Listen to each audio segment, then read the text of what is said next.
The Expanse is a series of 9 novels by Daniel Abram and Ty Frank, writing under the joint pen name James S. A. Corey. Praised for its realism, characters, and themes, made into a fan-favorite TV series, The Expanse is undoubtedly something special. George Lucas asked, what if space combat is World War II dogfighting in space? Other science fiction has asked, what if space combat is submarine warfare in space? But The Expanse is its own thing, based perhaps on modern naval warfare with PDCs, long-range guided missiles, and railguns.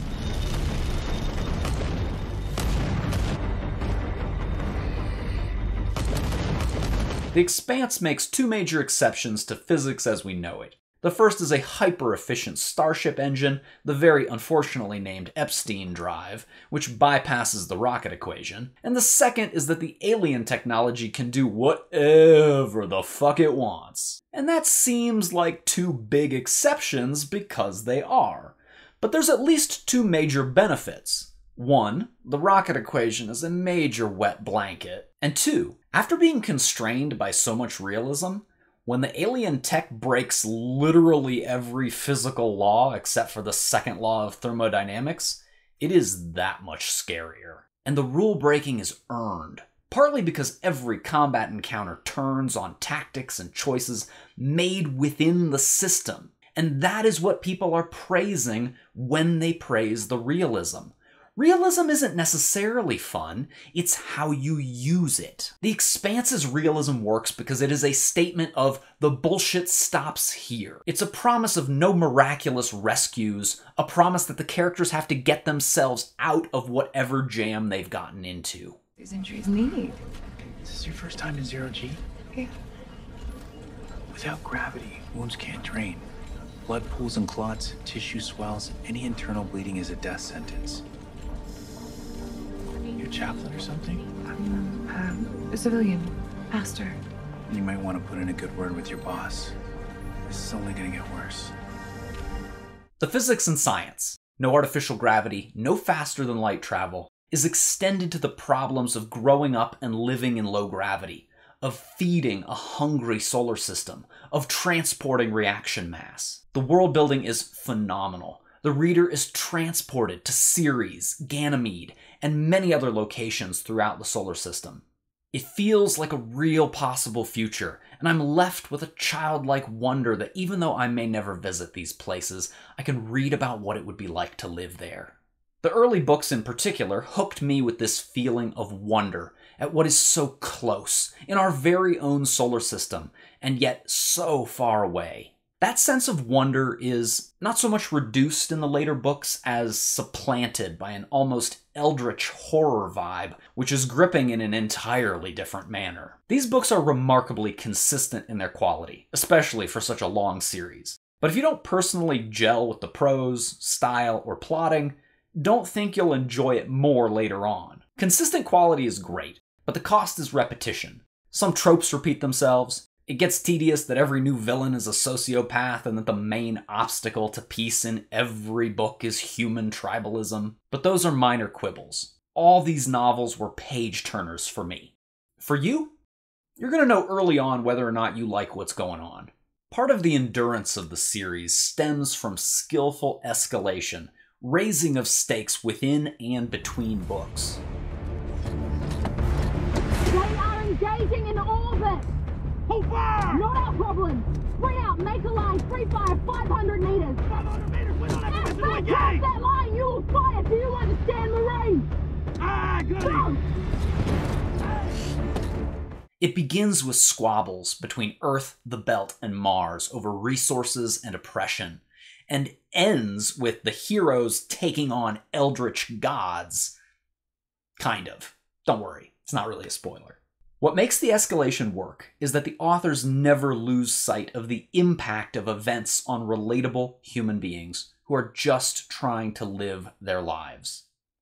And from a writing standpoint, it's not just about showing the impact on people, but centering every event around the actions and reactions of those people. Whenever there is a catastrophe or a miracle, multiple characters are shown reacting to it.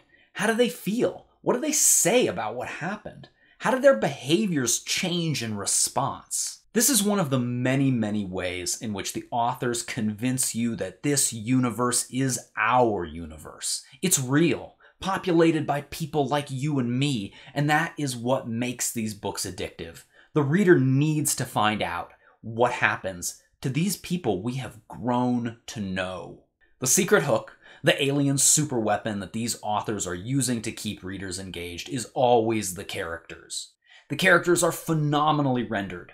The books feature an ensemble cast and introduce one or two new characters in each novel, some of whom reappear, some die, and some go their separate ways. And everyone has a backstory. The details are so carefully rendered that you can't help but live in this universe with these people. And in addition, the authors perform an incredible feat of a decades-spanning series, showing their characters grow older and significantly change, even as they stay the same in other ways. Although much of the prose is straightforward, there are chocolate morsels sprinkled throughout. What a weird fate for a photon to be spat out of a nuclear fireball, speed through the vast emptiness between stars, and land on a Martian marine's retina while she decided whether she still feared death or if she was ready. And this is what most confuses me about The Expanse as an author. How do they decide to take a detour into a bit of prose poetry, or for that matter, a detour into character rumination or backstory? The majority of these books are written with function coming before form, getting the reader efficiently from point A to point B. But when the authors do digress, it's lovely. It's a novelty, and it adds the perfect seasoning before returning to the main course. How do they do it? I don't have an answer. Some readers will be surprised by the amount of body horror, especially in the first book, as an alien nanomachine morphs humans into zombies. It can be quite gross and horrifying. There's a lot less of that as the books go onward, but it never completely disappears. George R.R. Martin hilariously is on record as saying that it was one of the best books about vomit zombies he'd ever read, which sounds to me like what you say when you're cornered and forced to give a compliment about something you didn't actually like. If you can't get past the body horror early on, or you just don't do multi-perspective stories, or you're just not vibing with the style, then you should skip The Expanse. It's not for everyone. But personally, I think The Expanse is worth it, and it requires something special to get me to read a 9-book series. I steer clear of that shit. Looking at you, Brandon Sanderson. I did take breaks to read many other things between these novels, and it did not interfere with my enjoyment. In fact, taking little breathers made me enjoy The Expanse more. If you're at all in touch with the sci-fi community, you've already heard the hype. The hype is real, and it is deserved. The Expanse kicks ass because it's got great characters, high-stakes plots, and a skillfully crafted universe, and just a few big ideas thrown in. I recommend The Expanse.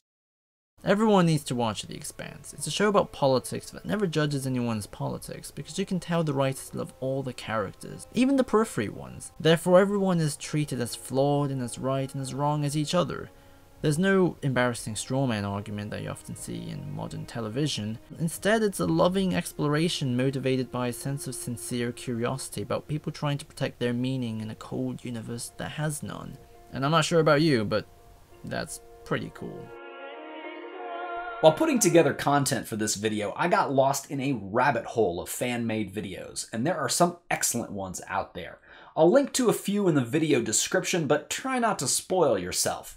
I recommend reading the novels before watching the show, but I also recommend watching the show. It's some of the best sci-fi television ever made. And the casting is so good you'd think they genetically engineered every single actor and grew them all in a vat for the sole purpose of starring in this goddamn gem of a show. The Expanse. Hell yeah!